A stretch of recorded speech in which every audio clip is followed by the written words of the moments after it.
dulu. Perkenalkan, nama saya Siti Aliza. Di sini saya selaku MC dan moderator. Dan rekan saya, perkenalkan, nama saya Ibu Aliza. Di sini saya sebagai narasumber. Baik, ibu-ibu sekalian, sebelum acara dimulai, marilah kita membaca doa terlebih dahulu supaya kegiatan yang kita lakukan pada hari ini bisa berjalan dengan lancar hingga akhir acara.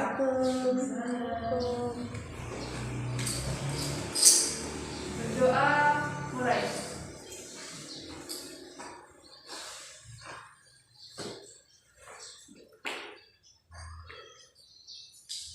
Dapat dihadiri.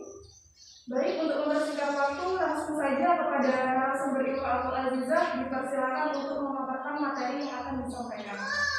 Baik, Assalamualaikum warahmatullahi wabarakatuh. Waalaikumsalam warahmatullahi wabarakatuh.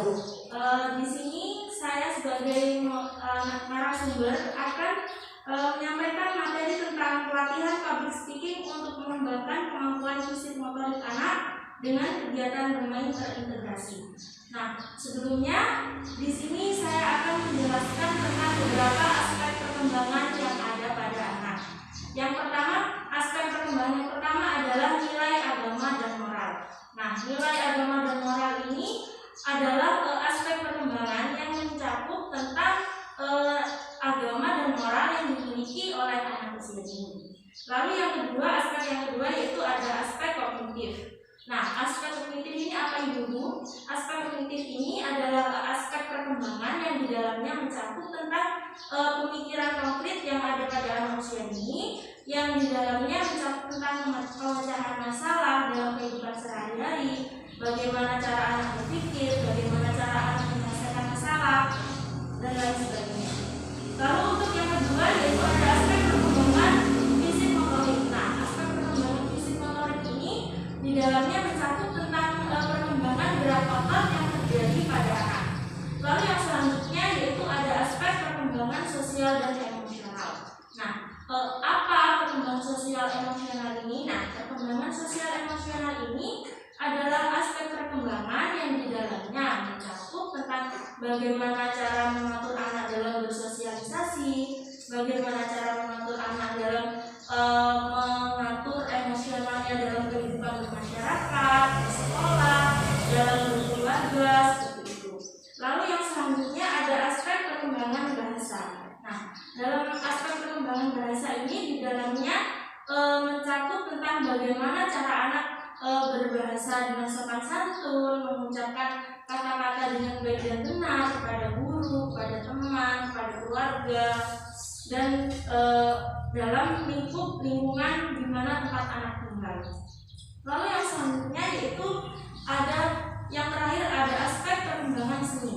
Nah, aspek perkembangan seni ini adalah aspek yang di dalamnya mencakup tentang bagaimana perkembangan kreativitas anak itu terjadi, seperti bagaimana keterampilan anak dalam menggambar, mengungkapkan perasaan dalam berbagai kreativitas anak dalam kehidupan sehari-hari, seperti mewarnai, melukis, dan kegiatan-kegiatan seni keterampilan lainnya. Lalu untuk yang selanjutnya, di sini saya akan menjelaskan tentang konsep perkembangan fisik motorik pada anak. Perkembangan fisik motorik anak adalah salah satu perkembangan yang penting dalam anak usia dini. Nah, perkembangan aspek fisik motorik pada anak ini terjadi secara berkesinambungan dan signifikan. Nah, berarti di sini artinya perkembangan aspek fisik motorik ini juga akan mempengaruhi terhadap perkembangan anak yang lainnya. Di sini saya akan memberikan contoh terhadap perkembangan fisik motorik yang terjadi pada anak. Di sini sebelum saya memberikan contoh, saya akan menjelaskan tentang sedikit perkembangan fisik motorik pada anak. Perkembangan fisik motorik pada anak ini terbagi menjadi dua. Yang pertama yaitu motorik halus dan motorik kasar. Nah, motorik halus ini apa? Motorik halus ini adalah salah satu perkembangan fisik motorik yang di dalamnya atau dalam perkembangannya itu kegiatan kepada anak yang mencakup tentang perkembangan yang terjadi pada gerak otot anak usia dini. Contohnya yaitu pada kegiatan motorik halus ini seperti anak melukis, anak mewarnai. Dalam kegiatan ini biasanya anak banyak menggerakkan tangan atau menggenggam atau meremas seperti itu dengan menggunakan tangan. Jika motorik kasar ini perkembangan yang di dalamnya atau dalam kegiatannya berkaitan dengan otot besar pada anak. Contohnya seperti berlari, berjinjit, melompat seperti itu. Jadi kegiatan-kegiatan yang membutuhkan tenaga terkoordinasi pada anak usia dini. Lalu yang selanjutnya, di sini saya terdapat dua gambar. Menurut ibu-ibu, gambar yang termasuk motorik halus gambar yang sebelah kanan atau yang sebelah kiri ini? Ya, mama ini. Berarti untuk yang motorik kasar ya, betul Ibu. Lalu untuk yang selanjutnya, di sini saya akan menjelaskan tentang metode bermain terintegrasi. Nah, bermain pada anak usia dini ini tentunya adalah sesuatu yang sangat menyenangkan ya.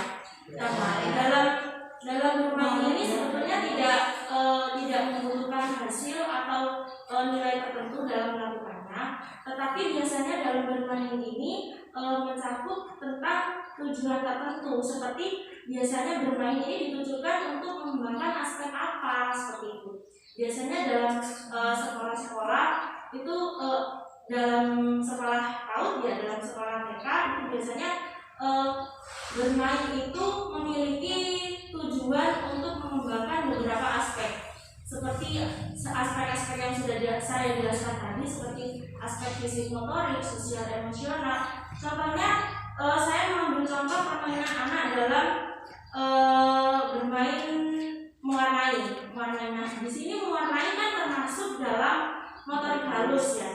Nah, di situ nanti dalam mewarnai ini selain mengembangkan aspek fisik motorik, anak juga akan mengembangkan aspek perkembangan seperti seni seperti itu. Jadi dalam satu kegiatan bermain itu tidak hanya mencakup satu aspek perkembangan saja, melainkan juga mencakup beberapa aspek perkembangan yang ada pada anak usia dini.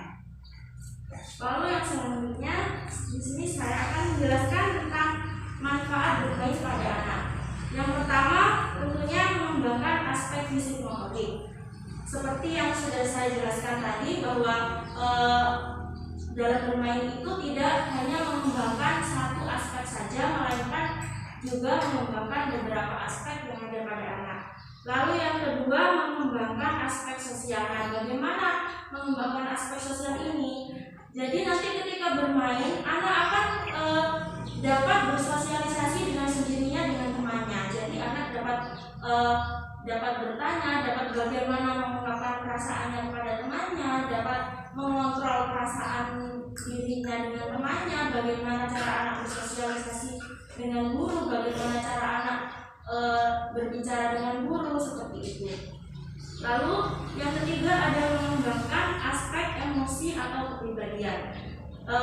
Jadi dalam mengembangkan aspek sosial dan emosi atau kepribadian ini memiliki berkesinambungan. Jadi nanti dalam bersosial ini anak akan mengatur emosinya.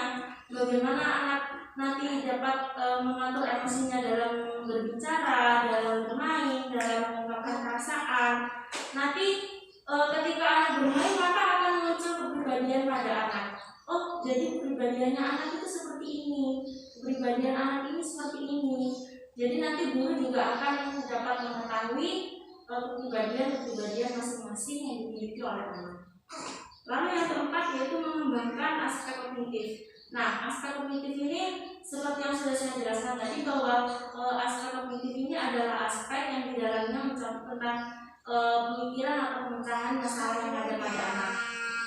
Jadi nanti ketika bermain anak akan dapat memecahkan bagaimana menyelesaikan suatu tugas yang diberikan oleh guru dengan kemampuan kognitif yang dimiliki oleh anak. Lalu yang kelima ada mengasah ketajaman pemudaan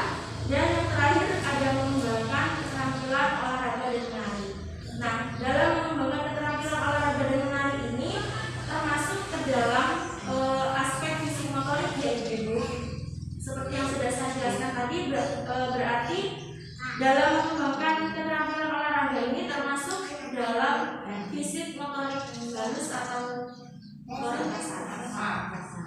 Tidak termasuk seni. Apa? Tidak termasuk seni olahraga. Tidak. Jadi olahraga ini termasuk ke dalam aspek pengembangan fisik motorik kasar. Lalu yang menari itu termasuk dalam aspek pengembangan fisik motorik kasar dan fisik motorik halus.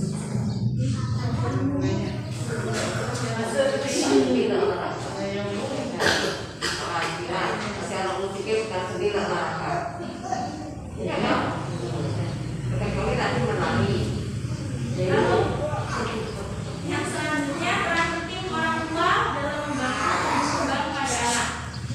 Yang pertama adalah membantu mengembangkan aspek-aspek yang ada.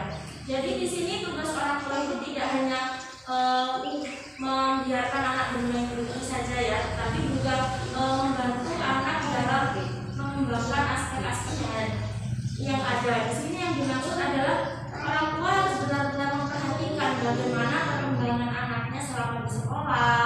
Apakah anaknya memiliki kendala dalam melaksanakan pembelajaran? Jika memiliki kendala, maka sebaiknya orang tua mencari tahu bagaimana cara menyelesaikan kendala yang terjadi pada anak ketika di sekolah. Seperti itu. Lalu nanti orang tua dalam membantu mengembangkan aspek pada anak ini tidak sepenuhnya menyerahkan pada guru. Jadi orang tua jangan pernah terpikir dalam pikirannya, oh anakku sudah saya sekolahkan, jadi sudah terserah gurunya. Tidak seperti itu. Jadi orang tua juga sangat memiliki peran penting dalam membantu aspek perkembangan yang ada pada anak. Lalu yang kedua yaitu memberikan kasih sayang. Tentu ya, dengan memberikan kasih sayang ini juga sangat membantu anak dalam mengembangkan aspek. Tetapi dalam memberikan kasih sayang ini orang tua juga tidak boleh terlalu memberikan atau menunjukkan rasa kasih sayang pada anak. Nanti jika orang tua ini terlalu memberikan rasa kasih sayang pada anak yang berlebihan, maka nantinya juga akan menghambat perkembangan anak yang lain seperti itu. Jadi nanti anaknya akan menjadi manja, tidak nurut dengan perkataan guru, tidak nurut dengan perkataan orang tua karena sering dimanja itu tadi. Nah, yang ketiga yaitu memberikan arahan. Memberikan arahan ini tentu ya. Jadi peran orang tua ini sangat penting dalam memberikan arahan kepada anak dalam melaksanakan sebuah kegiatan pembelajaran atau sebuah kegiatan bermain yang dilakukan di rumah. Lalu yang keempat ada memberikan sarana prasarana untuk mengembangkan kemampuan. Di sini memberikan sarana prasarana untuk mengembangkan kemampuan artinya orang tua di rumah juga harus menyediakan beberapa media permainan untuk anak supaya anak itu tidak hanya bermain di sekolah saja, tetapi juga di rumah anak juga dapat mengembangkan aspek kemampuan yang ada pada anak sehingga perkembangan yang terjadi pada anak ini dapat benar-benar terjadi secara optimal. Lalu yang kelima ada memberikan pengakuan dan penghargaan kepada anak. Jadi ketika anak melakukan suatu kegiatan yang baru, orang tua tidak perlu memarahi anak atau menyalahkan kepada anak. Itu justru adalah salah satu tanda-tanda bahwa perkembangan yang baru terjadi pada anak. Dan jika anak dapat menyelesaikan suatu tugas yang diberikan oleh orang tua, maka orang tua dapat memberikan penghargaan kepada anak seperti memberi pujian kepada anak, memberikan ucapan-ucapan yang manis kepada anak agar anak dapat bersemangat lagi untuk mengerjakan suatu tugas-tugas atau arahan yang diberikan oleh orang tua. Lalu yang terakhir yaitu membangun komunikasi dengan anak. Tentunya membangun komunikasi dengan anak ini sangat penting ya Ibu. Kurang komunikasi dengan anak itu juga akan memberikan dampak negatif terhadap anak. Jadi di sini jika terjadi kurangnya komunikasi dengan anak nanti akan merasa tidak diperhatikan oleh orang tuanya. Anak nanti akan merasa, kok aku tidak diperhatikan ya dengan orang tua aku gitu. Jadi dengan membangun komunikasi dengan anak ini nantinya akan menimbulkan semangat pada anak dalam melaksanakan pembelajaran, dalam melaksanakan kegiatan sehari-hari.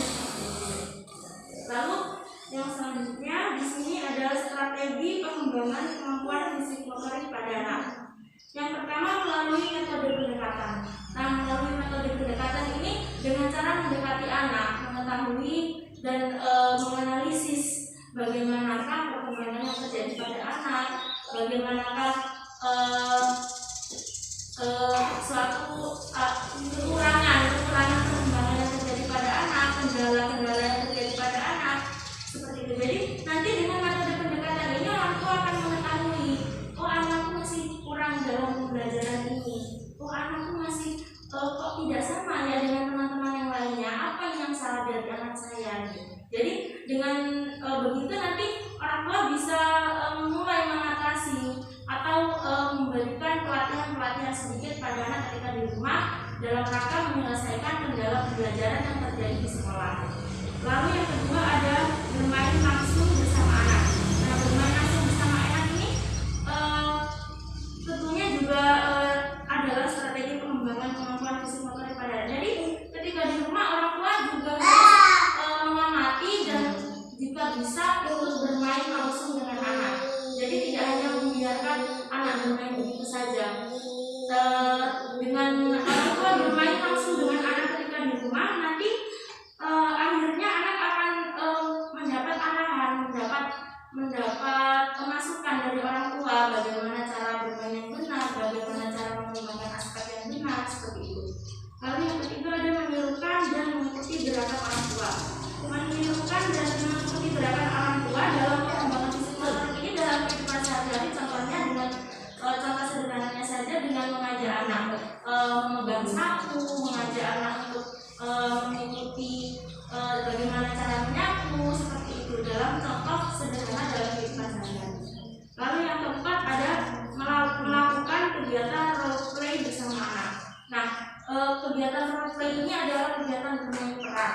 Nah, nanti yang bisa diterapkan oleh orang tua di rumah dengan kegiatan role play ini, orang tua bisa berperan sebagai guru dan anak bisa berperan sebagai murid. Jadi nanti di sini bermain seperti yang dilakukan di sekolahan, bermain seperti apa yang telah diajarkan oleh guru-guru di sekolahan. Jadi nanti orang tua bisa menggantikan guru ketika di rumah dan murid, dan anak tetap menjadi murid seperti ketika di sekolahan dalam melakukan bermain bersama anak.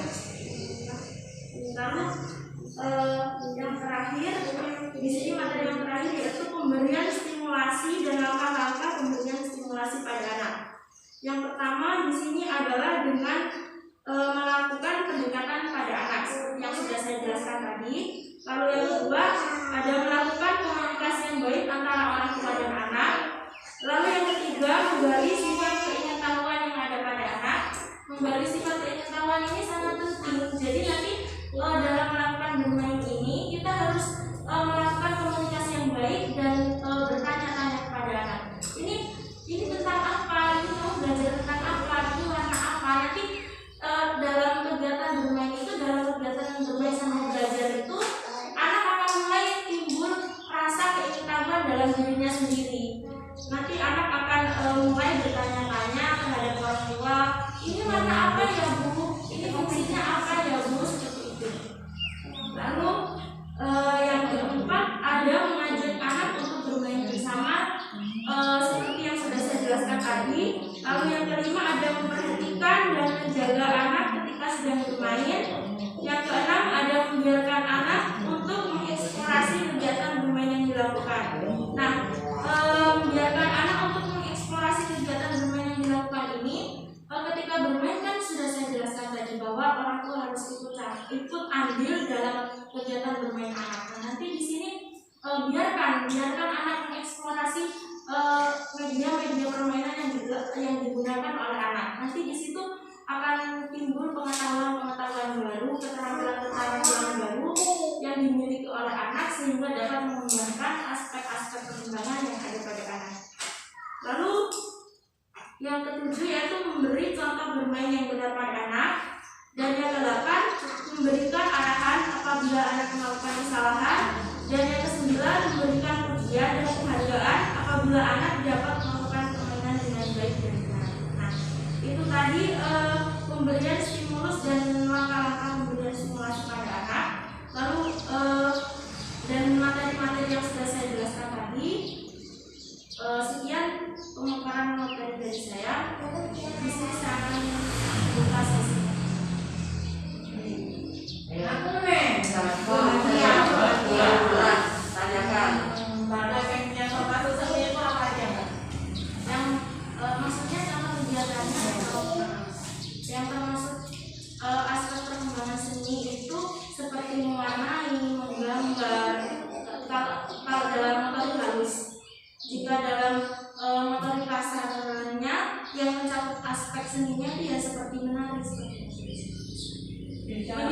musik itu juga termasuk salah satu.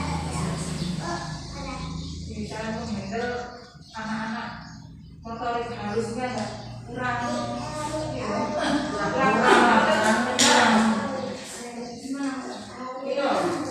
kan salah satu kulit kita kan ada motorik halusnya kurang. Nah cara cepat bisa motorik halusnya bisa pintar menariknya menarik anak bisa gitu kan. Itu mayoritas anak banyak.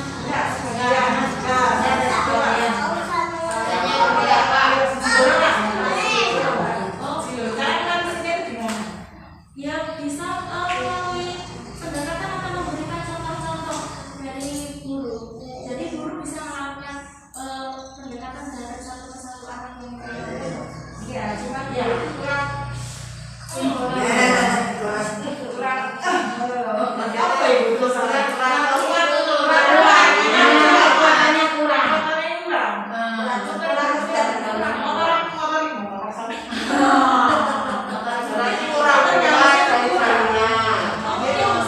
bisa melakukan latihan dengan itu, iya itu bisa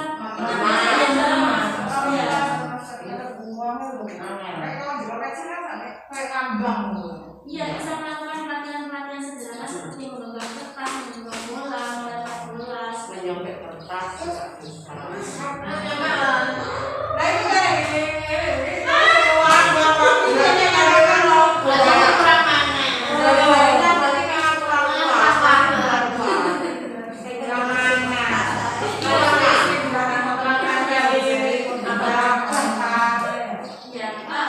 mungkin menurut saya perlu diberikan pembinaan juga terhadap orang tua supaya di rumah bisa menerapkan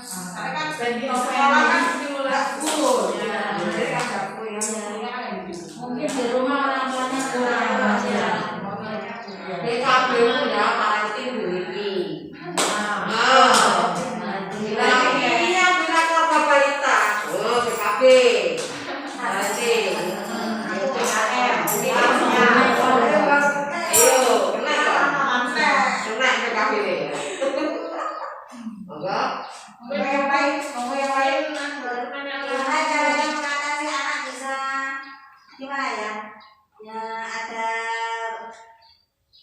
Pekerjaan dari sekolah itu kalau video callan kok nggak mau gimana ambilnya sambil malu gitu loh malu apa anaknya minder karena nggak bisa bicara gimana gara-gara mak nanti akibatnya anak menjadi malu gitu udah ada tugas dari sekolah video callan ya anaknya nggak nggak mau caranya tahu gitu. ya Bu bisa mau tuh caranya gimana saya kan sudah gimana nggak mau sama sekali mungkin itu sudah dilakukan pendekatan seperti didekati baik.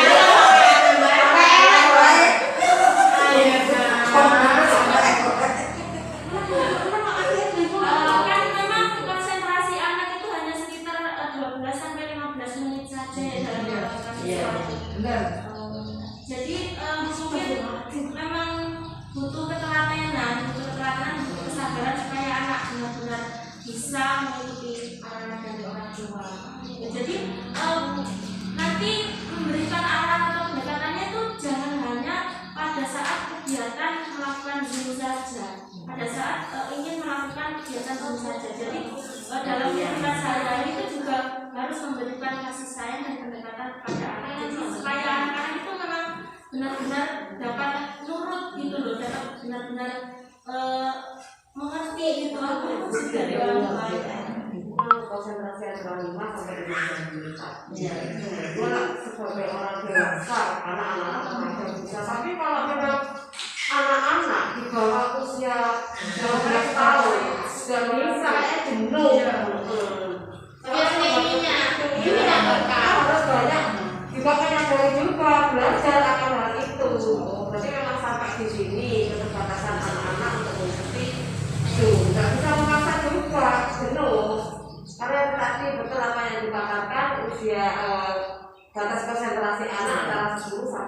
5 sampai 15 menit. Seperti itu, tidak boleh dipaksa. Yang memang dijasati. Ya. Sajane Bunda Sarti kadang iki video-videoan di pulau di Mega. Oh, tapi yang berlanya tugas apa kok ngeten lho. Jenuh. Mikir berkas. Anu kan ayo le tahu kok disuruh. Ayo kalau kan kayak potong toh. Memang anu ya, tidak sedikit anak yang mengalami seperti itu, tidak sedikit. Boleh pakai. Akhirnya keluar ini kayak potong ya Allah. Saya potong enggak.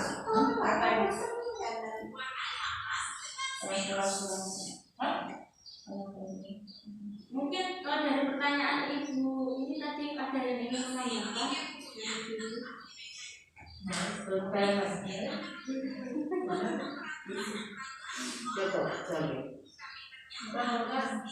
Orang tambahin.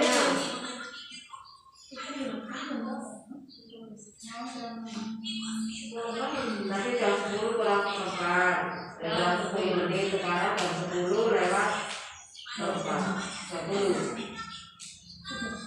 Ya kurang ditambah sebentar. Nanti sudah ada mau mengatakan orang tuanya mau ini aturan itu.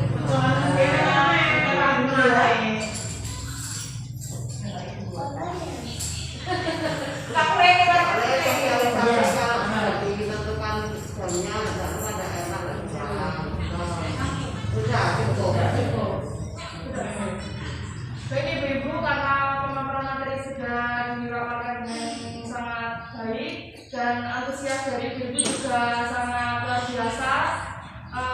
Di sini saya selaku MC dan moderator mohon untuk undur diri.